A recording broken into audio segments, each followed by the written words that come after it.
झारखंड के राज्यपाल संतोष गंगवार आज देवघर पहुंचे, जहां उन्होंने बाबा मंदिर में पूरे विधि विधान और वैदिक मंत्रोच्चार के बीच बाबा बैद्यनाथ पर जलार्पण किया। पूजा करने के बाद राज्यपाल ने कहा कि बाबा बैद्यनाथ से देशवासियों के लिए खुशहाली की कामना की। राज्यपाल देवघर में आयोजित पुस्तक मेले का उद्घाटन करने बीएड कॉलेज पहुंचे, जहां गोड्डा सांसद निशिकांत दुबे, जिलाधिकारी विशाल सागर, जिले के एसपी अजीत पीटर डुंगडुंग, पुस्तक मेला के संयोजक सुभाष राय और आलोक मलिक सहित कई लोग मौजूद रहे। वर्ष की शुभकामनाएं। और वास्तव में पुस्तक मेला एक महत्वपूर्ण हिस्सा है और मैं बधाई दूंगा आयोजकों को।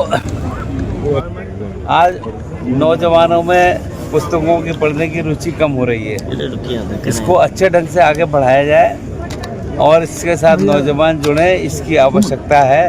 और मैं यहाँ के लोगों को बहुत बहुत बधाई दूंगा कि इस काम में सक्रिय हैं और आदरणीय सांसद जी की भी रुचि इस काम में है। मुझे लगता है ये इस काम को और आगे बढ़ाने 250-300 करोड़ जितना चाहेंगे, अम्बेडकर जी के नाम पर जितनी लाइब्रेरी बनेगी वो सारी लाइब्रेरी। जमशेदपुर जिला शिक्षा अधीक्षक कार्यालय में जिला 4th ग्रेड के शिक्षकों की एक काउंसलिंग का आयोजन किया गया, जहां सभी 4th ग्रेड के शिक्षकों की काउंसलिंग की गई कि किस शिक्षक को किस विद्यालय में पदस्थापित किया जाए। उस पर विस्तार से चर्चा हुई। वहीं जिला शिक्षा अधीक्षक ने कहा कि शिक्षकों को किसी भी तरह की परेशानी ना हो, इसका ख्याल रखा गया है। जिला के जिस भी विद्यालय में पद रिक्त हैं, उस जगह पर शिक्षक पदस्थापना चाहते हैं तो उन्हें पदस्थापित किया जाएगा शिक्षकों को, ताकि विद्यालय आने जाने में परेशानी ना हो और पठन पाठन वो सही तरीके से करा सकें।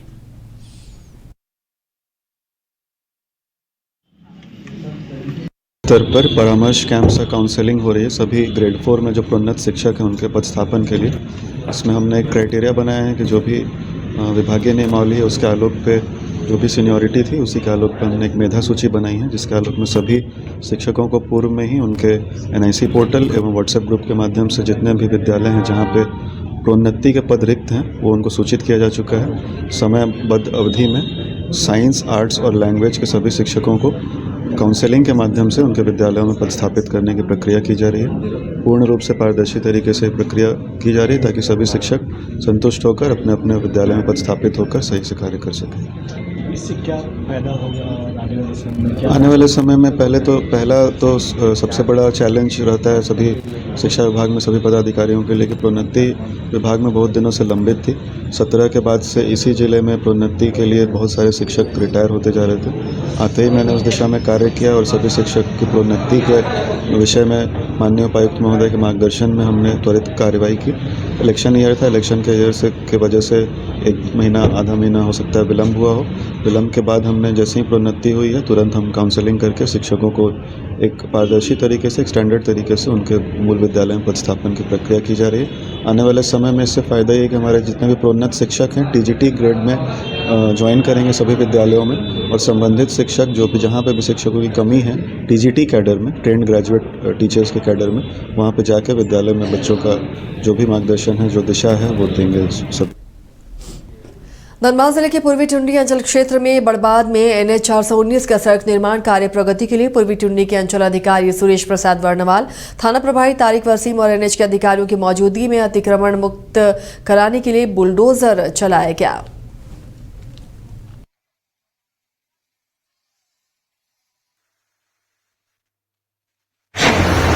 हम लोग का देखिए मामला है कि हम लोग आज मतलब 10 साल से खट रहे हैं यहाँ। जो ये टूट जाएगा, ना कंपनी हम लोग को काम में ले रहा है ना कुछ, तो कहाँ जाएंगे काम में हम लोग, बोलिए। ये टूट जा रहा है, ये सब यहीं से हम लोग रोजी रोटी। होटल में क्या है आप? होटल में मिस्त्री हैं हम, वर्कर हैं। तो इसी में हम लोग रोजी रोटी अभी तक टूट जाएगा तो हम लोग को काम धंधा तो कुछ तो चाहिए ना, कैसे बाल बच्चा पूछेंगे। बहुत अच्छी बात है, अतिक्रमण मुक्त हो रहा है।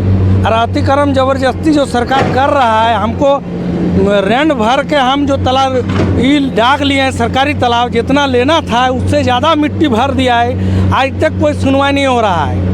CO साहब को मुखिया को बोले हैं, CI को बोले हैं, कोई नहीं सुन रहा है बात। रोड वाला भी आया है, रोड वाला को कंपनी वाला को भी बोले जो मिट्टी उठा लीजिए, मछली का बच्चा डला हुआ है। मत्स्य विभाग को जो डाक लेने वाला था उससे भी जाकर बात किए, बोला ये लिखित दे के कार्रवाई कीजिए, तो बोला उठा लेंगे, अभी तक उठा नहीं रहा।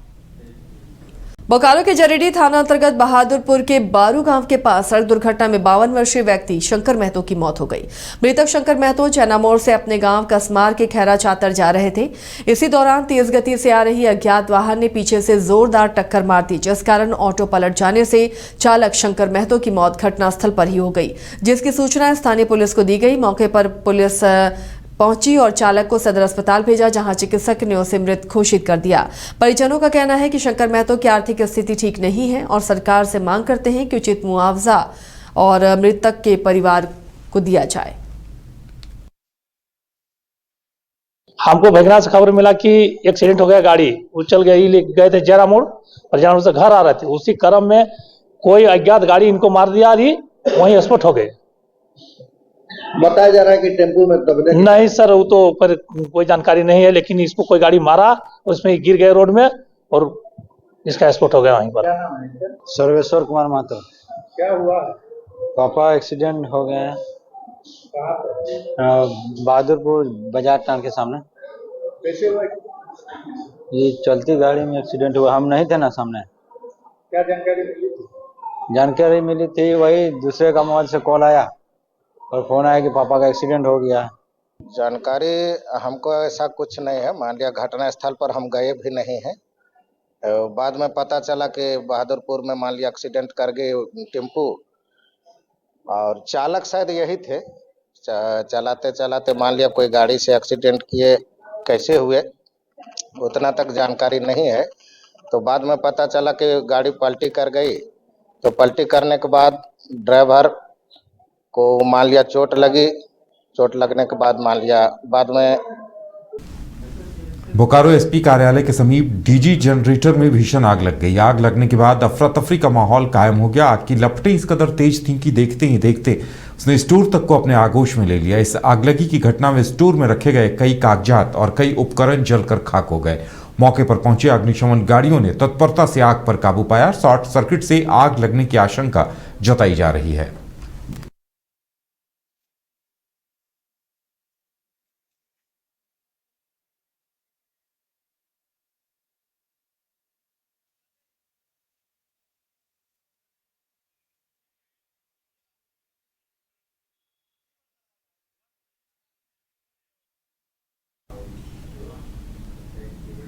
झारखंड राज्य स्वास्थ्य सेवा संघ झासा के दंत संवर्ग के बैनर तले दंत चिकित्सकों का प्रथम राज्य स्तरीय दंत संवर्ग सम्मेलन आईएमए भवन में आयोजित किया गया। मौके पर करीब 250 दंत चिकित्सक शामिल हुए। वहीं मौके पर रांची के civil surgeon doctor Prabhat Kumar ने कहा कि ऐतिहासिक दिन है। दंत चिकित्सकों का जुटान एक जगह पर हुआ है। डेंटिस्ट्री में काफी उन्नति हुई है और 50 लाख की लागत से एक लैब बनाया जा रहा है। आने वाले वक्त में जिले में दंत चिकित्सा की सुविधाएं बेहतर होंगी।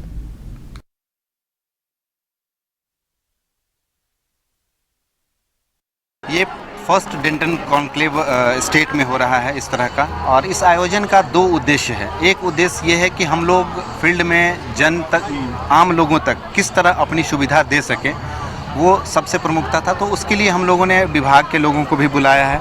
हमारे निदेशक प्रमुख आए हैं और भी सीनियर्स लोग हैं, झासा के प्रेसिडेंट सेक्रेटरी हैं।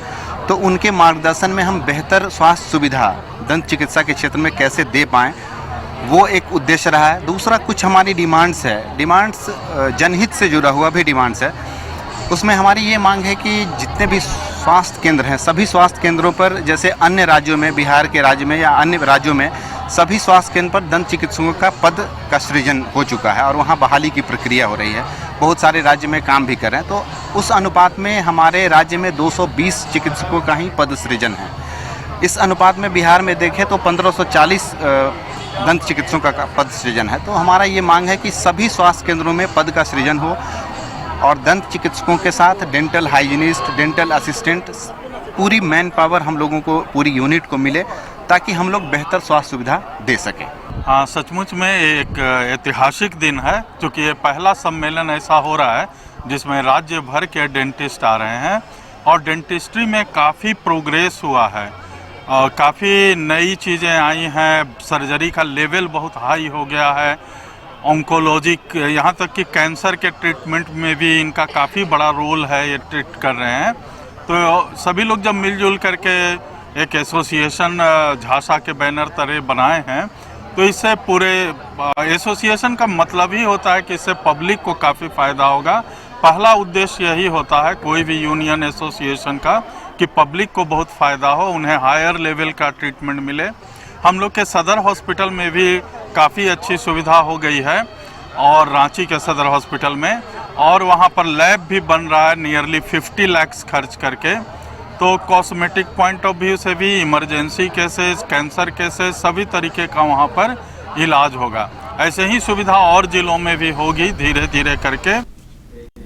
राजधानी रांची में एक बार फिर से 68वें राष्ट्रीय स्कूली खेलों का आयोजन किया जा रहा है। वहीं आज अंडर 14 बालक और बालिका एथलेटिक्स प्रतियोगिता का उद्घाटन हुआ।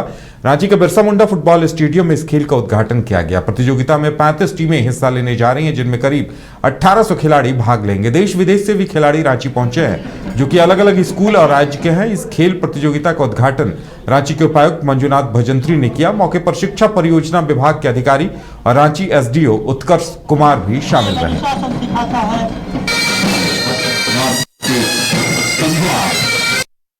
यहाँ बिरसा मुंडा फुटबॉल स्टेडियम में इधर एथलेटिक्स कार्यक्रम का 68वां जो SGFI गेम्स जो है 14 साल के नीचे के यहाँ शुभारंभ किया गया और ये 14 तक चलेगी।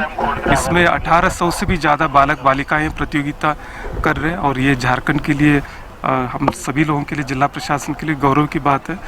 और यहाँ सभी जो बालक बालिकाएं इस प्रतियोगिता में जो भाग ले रहे हैं उन सभी लोगों को हम लोग शुभकामनाएं दिए हैं और यहाँ जिला प्रशासन इनको किसी तरह का कोई कमियां नहीं हो वो हम लोग सुनिश्चित कर रहे हैं और इन सभी लोगों को हम लोगों ने शुभकामनाएं दी हैं। 12 जनवरी से राजधानी रांची के ऐतिहासिक मोरहाबादी मैदान में एक बार फिर से महिला हॉकी का रोमांच देखने को मिलेगा। रांची में पहली बार महिला हॉकी लीग का आयोजन हो रहा है। महिला हॉकी लीग में 4 टीमें भाग ले रही हैं, जिसमें कई अंतर्राष्ट्रीय महिला खिलाड़ी भी शामिल हैं। सभी गेट पर सुरक्षा कर्मियों को अलर्ट मोड में रहने के निर्देश दिए गए हैं। वहीं इस लीग में अपने चहेते खिलाड़ियों को देखने के लिए दर्शकों की भारी भीड़ उमड़ने वाली है, जिसे ध्यान में रखते हुए रांची के ट्रैफिक एसपी कैलाश करवाली ने बताया कि यातायात के पॉइंट ऑफ व्यू से पार्किंग की व्यवस्था समुचित ढंग से की गई है। वीआईपी और वीवीआईपी पार्किंग अलग से बनाए गए हैं। इसके साथ ही जो दर्शक मैच देखने के लिए आएंगे उनके लिए भी मोरहाबादी मैदान के समीप बापू वाटिका के पास तैयारी की गई है। हॉकी स्टेडियम में प्रवेश करने के लिए 4 द्वार हैं और चारों द्वारों को ध्यान में रखते हुए पार्किंग की व्यवस्था की गई है।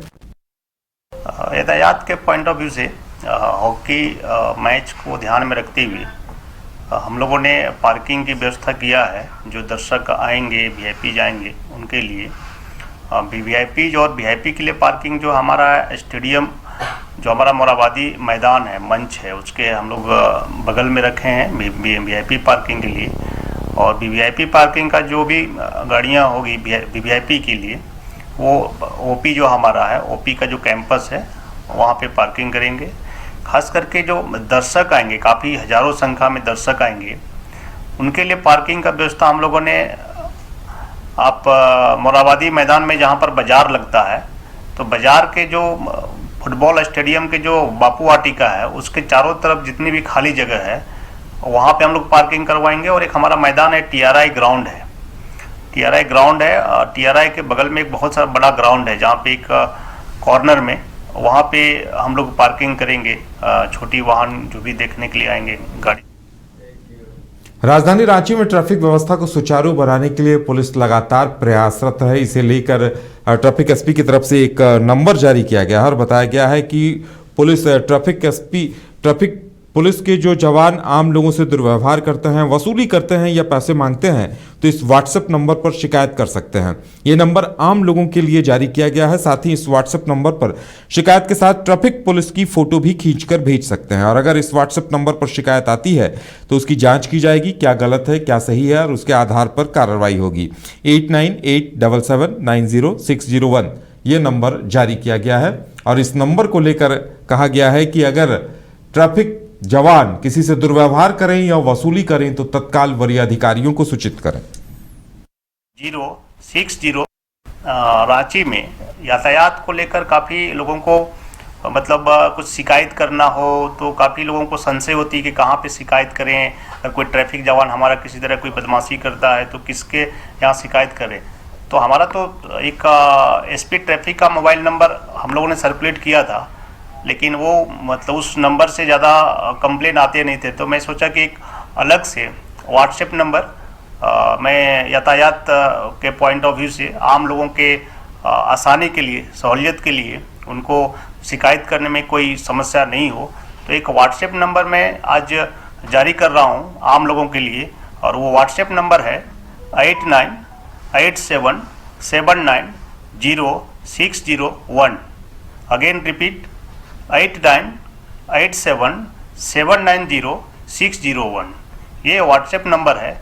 इस व्हाट्सएप नंबर पे अगर कोई भी हमारा ट्रैफिक जवान या ट्रैफिक पुलिस ऑफिसर किसी तरह का, चाहे ऑटो से, टोटो से, हेलमेट के नाम पर, ड्राइविंग लाइसेंस के नाम पर या अन्य कुछ ट्रैफिक रूल्स वायलेशन करने के नाम पर अगर पैसे की मांग करता है या आपके साथ अभद्र व्यवहार करता है, तो आप सीधे इस व्हाट्सएप नंबर पे अपना रिटर्न कंप्लेंट या उस ट्रैफिक पुलिस का, उस जवान का फोटो खींचकर आप सीधे इस व्हाट्सएप नंबर पे भेज सकते हैं और मैं आपके कंप्लेंट पे इमीडिएट कॉग्निजेंस लूँगा और उस पर उस ट्रैफिक जवान या जो पुलिस ऑफिसर है उसके अगेंस्ट में हम तुरंत इमीडिएट